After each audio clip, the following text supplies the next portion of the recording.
ठिल्लू एक ऐसा एरिया है जो हम अगर गुलाबगढ़ कंस्टिट्यूंसी जिसका नाम है उसके बीच में अगर हम देखें तो सबसे ज़्यादा पछड़ा हुआ ऐसा एरिया है कि जिसके बीच में वहाँ पर जाना बड़ा मुश्किल है।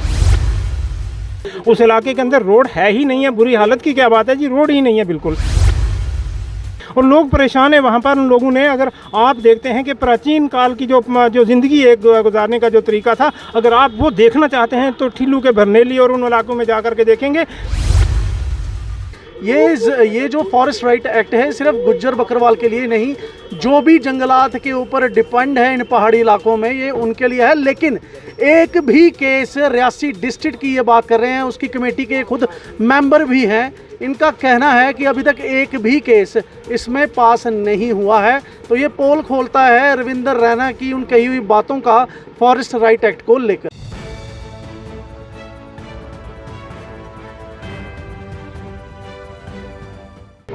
हमारे साथ यहाँ मोहम्मद इज़राइल मौजूद हैं जो कांग्रेस की तरफ से माहौर के डीडीसी हैं। मोहम्मद जी, क्या प्रोग्रेस इस समय माहौर में है? क्योंकि हमने पिछले दिनों ठिल्लू एक जगह पड़ती है, वहाँ की खबरें भी दिखाई, वहाँ सड़क की बुरी हालत है, लोगों के लिए मुश्किल होती है, वहाँ का जो स्कूल है उसकी बुरी हालत है। आप डीडीसी हैं, क्यों कुछ नहीं हो पा रहा है? क्या मौजूदा जो एडमिनिस्ट्रेशन है उनकी तरफ से कोई दिक्कत आ रही है या आप ही सुस्त बैठे हैं?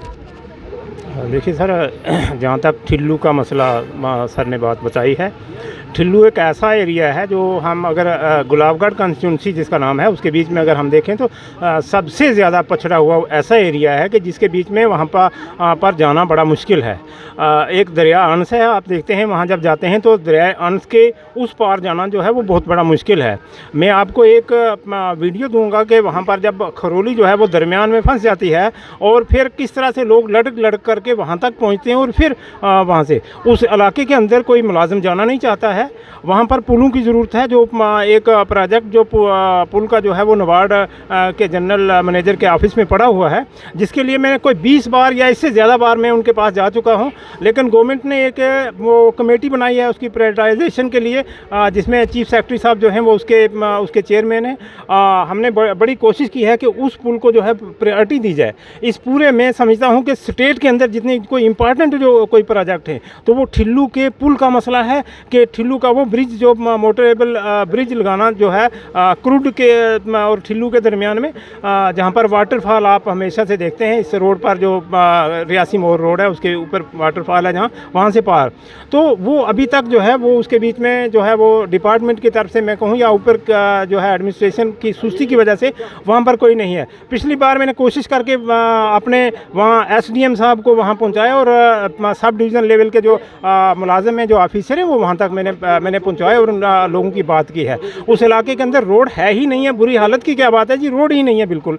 और हमने कोशिश की है, शिकारी टू भल्लड़ एक रोड है वो ठिल्लू के किनारे तक पहुँची हुई है। अब हम डिपार्टमेंट को डेली बात करते हैं कि आप इसका काम जो है वो कंटिन्यू रखें थोड़ा सा आगे, और उसका फर्दर जो है उसका वो क्या नाम है टेंडर करना जो है वो बाकी है।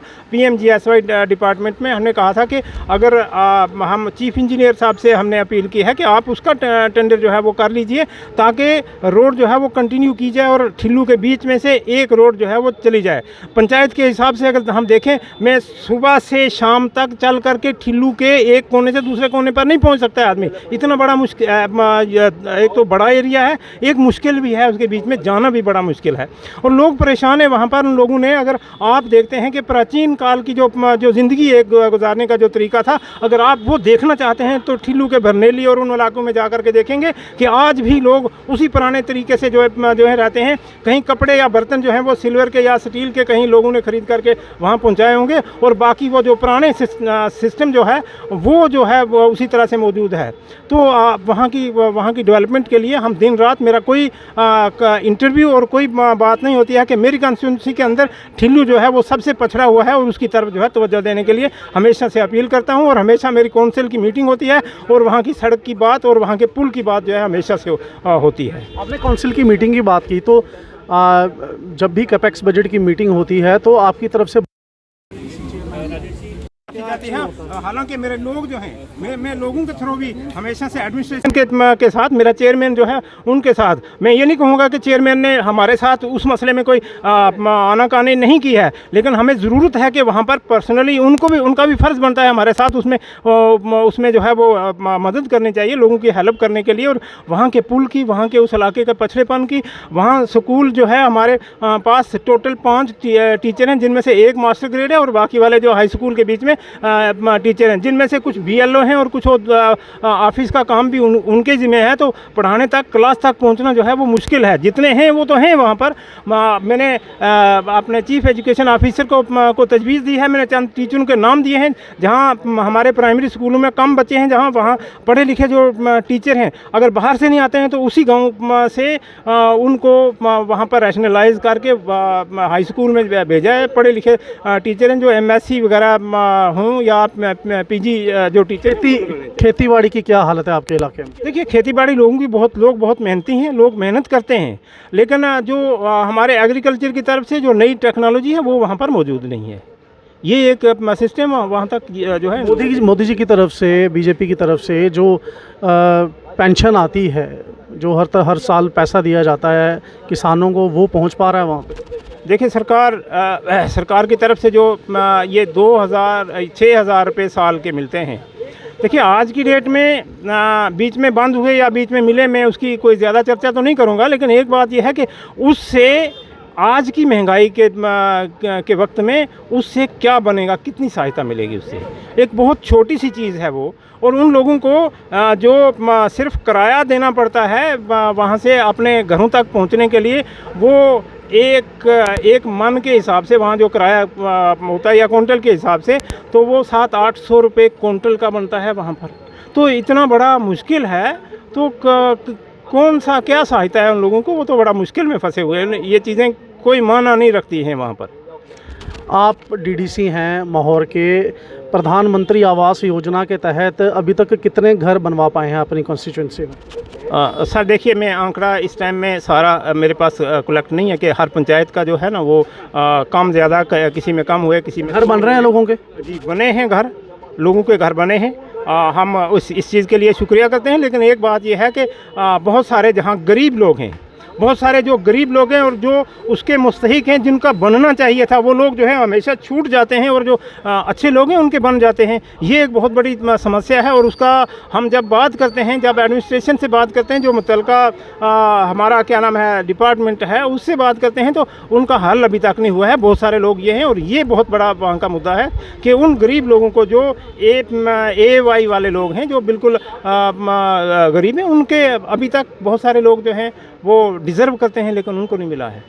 क्या बात आप अपनी सरकार के सामने रखना चाहेंगे, चाहे वो मैं LG सरकार की बात करूं, जहां रियासी की एडमिनिस्ट्रेशन की बात करूं, क्या बात आप रखना चाहते हैं माहौर को लेकर? सर, माहौर की मैं अभी यहाँ पर जो चर्चा हुई है वो एक पंचायत की बात जो आपने छेड़ी थी, हमने उस पर बात की है। माहौर के जो गुलाबगढ़, उसके किसी कोने में चले जाएं, वहाँ समस्याएं हैं। वहाँ कोई जगह नहीं है जहाँ कोई समस्या नहीं है। जो वहाँ सड़कों के मसले हैं। हमारा चिसाना के बहुत सारे पहाड़ी एरिया हैं, बड़े मुश्किल एरिया हैं, हम क्या कहते हैं कि इनएक्सेसिबल एरिया हैं, जो वहाँ पर जाना मुश्किल है। अभी तक रोडें नहीं है वहाँ पर। अगर कहीं रोड बन रही हैं तो उनके बीच में वो बड़ी सुस्त रवि से चल रही हैं, जहाँ पर कोई काम चल रहा है।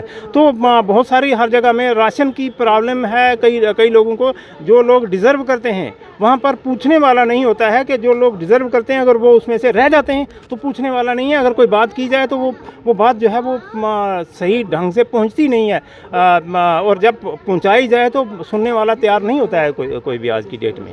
तो आप क्या कहेंगे, जो 3 टियर सिस्टम सरकार ने चलाने की कोशिश की ताकि डेवलपमेंट ऐसे पिछड़े इलाकों में भी हो, जिसका आप भी खुद एक हिस्सा हैं, आप DDC हैं, आप क्या मानते हैं कि ये सिस्टम फेल हुआ है कि पास हुआ है? सर देखिए, हम बहुत खुश हुए थे जब DDC का इलेक्शन हुआ था। हम इतने बड़े खुश थे कि आज जो है इस सरकार ने जो है एक सही जमहूरी सिस्टम जो है वो लागू किया है यहाँ पर, तो हम बड़े खुश थे। और हमें कहा गया था कि क्या नाम है, महाराष्ट्र के सिस्टम पर होगा, पांडिचेरी के सिस्टम पर होगा। हमारे साथ में लद्दाख में जो DDC लोग हैं, उनकी पावरों का जो है वो मिसाल दी गई थी हमारे सामने, और वो चीज़ें देख करके हम बने थे। और इस लालच में आकर के हमारे जो पुराने मंत्री लोग जो जम्मू कश्मीर में मंत्री रह चुके थे सरकार में, उन लोगों ने भी इलेक्शन लड़ा था, लेकिन आकर के क्या देखना पड़ा कि वो लोग भी परेशान हुए कि हमने ये काम करना ही नहीं क्या चाहिए था। वो लोग खुद परेशान हुए, जो पूरी रियासत को चलाते थे, जो पूरी स्टेट को चलाने वाले लोग थे, वो परेशान हुए। यहाँ हमारी क्या बात है, हम तो नए लोग थे। मैं समझता हूँ वो लोग परेशान हुए हैं, और सरकार ने जो पावरें जो दी हैं, हमें पावरें बराए नाम हैं, और कोई जो सही पावरें जो हैं डीडीसीज़ को दी नहीं गई हैं। आज डीडीसीज़ जो हैं वो परेशान रहते हैं इस चीज़ में कि हम ये बात किस तरह से मनवाएं, किस तरह से करें। हर डीडीसी जो है वो परेशान है। आज की डेट में तो ये एक बहुत बड़ी परेशानी है। मोहम्मद इजराइल जी, फॉरेस्ट राइट एक्ट के तहत अगर मैं सिर्फ माहौर की ही बात करूं तो क्या लोगों का उसका कोई फ़ायदा मिल पा रहा है? सर, फॉरेस्ट राइट एक्ट जहाँ तक ताल्लुक़ है, मैं फॉरेस्ट राइट एक्ट की डिस्ट्रिक्ट कमेटी का मेंबर हूँ जी। और उसके बीच में 3 मेंबर होते हैं, एक मैं ही हूँ उसके बीच में। जो चुने हुए लोग या उस तरह से उनमें से जो लोग आते हैं, और बाकी डीसी जो हैं वो डीसी मैम वो उसके बीच में हैं, और लोग हैं, या फिर फॉरेस्ट का जो कोई एक वो उसके बीच में शामिल रहते हैं। तो हमारे यहाँ तक फॉरेस्ट राइट एक्ट का ताल्लुक़ है। यहाँ पर हमारे रविंदर रैना जी डेली कहते हैं कि हमने वो गुज्जर बकरवाल को हमने जो है वो क्या नाम है जंगलात की ज़मीन दे दी है, हमने दिलवाई है। ये फॉरेस्ट एक्ट 2006 में पास हुआ था। यहाँ पर जब यहाँ की यूटी बनाएगी 370 जब तोड़ा गया, तो वो भी जो इंडिया के जितने बाकी वाले एक्ट हैं वो भी यहाँ पर आया। अब यहाँ पर जब वो यहाँ पर लागू करने की बारी आई है, तो बातों में जितना उसका जो एडवर्टाइजमेंट की गई है और हमेशा से की जाती है, कोई दिन ऐसा नहीं है हम कोई गुज्जर कोई जो अगर कोई जाता है मीडिया वाला रविंदर रैना जी के पास जाता है, तो वो सबसे पहले उसको मुतमईन करने के लिए जंगलात वाली ज़मीन जो है गुज्जरों को दी गई है, ये एक बात की जाती है। हालांकि जंगलात वाली ज़मीन सिर्फ गुज्जरों के लिए नहीं है, सारे लोगों के लिए है। जो भी जंगलात के साथ बसते हैं उन सब लोगों की है, और सब लोगों का हक बनता है उसके बीच में। हाँ, थोड़ी सारी चीज़ें हैं किसी उनके कब्ज़े को लेकर के छोटा मोटा पीरियड की बात है वहाँ, बाकी सब लोगों का जो है उसके ऊपर हक बनता है। लेकिन आज तक अभी तक वो उसकी इतनी सुस्त रवि से हुआ है कि मेरे ख्याल में हमने जितने डिस्ट्रिक्ट में हमारे पास यहाँ पर केस आए, हमने जिनको पास किया है, जिन पर हमने साइन कर दिए हैं कमेटी ने भी, लेकिन उसका भी कोई आर्डर किसी को इशू नहीं हुआ। और अभी तक मैं मोहर की बात करूँ, मोहर के सब डिवीज़न से अभी कोई केस यहाँ पर नहीं हुआ है। अभी जो धरमाड़ी सब डिवीज़न जो है, थ्रूर सब डिवीज़न जो है, उससे कोई यहाँ पर केस नहीं हुआ है। मतलब आप कहना चाह रहे हैं कि अभी तक रियासी डिस्ट्रिक्ट में कोई भी केस का कोई रिजल्ट नहीं आया? अभी तक कोई जो है उनको ऑर्डर जो है वो इशू नहीं हुआ है। चंद केस जो है वो हो चुके हुए हैं यहाँ पर, लेकिन अभी तक नहीं हुए हैं। तो क्या कहना चाहेंगे आप रविंदर रैना जी को? एक हक बनता है कि आप अगर रविंदर रैना जी से मेरी ये रिक्वेस्ट है कि आप अगर रोज़ाना गुज्जरों का नाम लेकर के आप ये कहते हैं कि हमने आपको ज़मीन दे दी है, ये कितने केस स्टेट में से हुए हैं उनका डाटा बता दीजिए कि कितने लोगों को मिला, कितने लोगों को है। अभी तक तो मिला ही नहीं है, कुछ भी नहीं दिया गया है। अभी उसका 1-2% मिल जाता, जो जिस चीज़ का इतनी एडवर्टाइजमेंट होती है। मैं कहता हूं कि वो भी बहुत बड़ी बात है। अभी तो कोई केस लोगों को ऑर्डर तो कहीं किसी जगह में मिला ही नहीं है, हमारे नोटिस में जो है अभी तक नहीं मिले हैं। ये चीज़ है सर, अभी तक इस किस्म की चीज़ है। लेकिन एक बात इसके बीच में मैं बात करूँगा, मैं अपने लोगों से भी अपील करूँगा कि हमारे लोगों को इसके लिए शायद मेरे ख्याल में बाहर आना पड़ेगा, और ये बात मनवाने के लिए हमारे लोगों को आना पड़ेगा कि जिनका राइट बनता है, जिन लोगों का, वो एसटी के लोग हों, वो नॉन एसटी के लोग हों, जो एसटी जो फॉरेस्ट डिवेलपर्स हैं वो हों, या अदर ट्रेडिशनल फॉरेस्ट डिवेलपर्स जो हों, उन लोगों का जो है वो हक बनता है। और उन लोगों का जो है हक लेने के लिए उनको सामने आना पड़ेगा, और ये हक जो है उनका बनता है। जो एक एक्ट जो इंडिया का है वो देता है एक्ट, तो वो लेने के लिए लोगों को भी आना पड़ेगा शायद। बिल्कुल। ये थे मोहम्मद इजराइल, डीडीसी माहौर रियासी डिस्ट्रिक्ट का, जो एक बड़ा ही महत्वपूर्ण इलाका है लेकिन बड़ा ही दुर्गम इलाका है। ठिल्लू की बात भी हमने इसमें की। ठिल्लू जो एक ऐसा इलाका है जहाँ पर डेवलपमेंट का भी आना बाकी है, विकास वहाँ तक पहुँचा ही नहीं है। स्कूल्स की वहाँ पे बुरी हालत है, सड़क तो वहाँ पर है ही नहीं, जैसे डीडीसी मोहम्मद इजराइल ने कहा। और फॉरेस्ट राइट एक्ट के बारे में इन्होंने कहा कि रविंदर रैना जो बीजेपी के यूटी के जम्मू कश्मीर यूटी के चीफ हैं, वो खुद कहते हैं कि हमने ज़मीनें दे दी हैं गुज्जर बकरवालों को। पहला तो इनको ये कहना है कि ये जो फॉरेस्ट राइट एक्ट है सिर्फ गुज्जर बकरवाल के लिए नहीं, जो भी जंगलात के ऊपर डिपेंड है इन पहाड़ी इलाकों में, ये उनके लिए है। लेकिन एक भी केस रियासी डिस्ट्रिक्ट की ये बात कर रहे हैं, उसकी कमेटी के खुद मेंबर भी हैं, इनका कहना है कि अभी तक एक भी केस इसमें पास नहीं हुआ है। तो ये पोल खोलता है रविंदर रैना की उन कही हुई बातों का फॉरेस्ट राइट एक्ट को लेकर।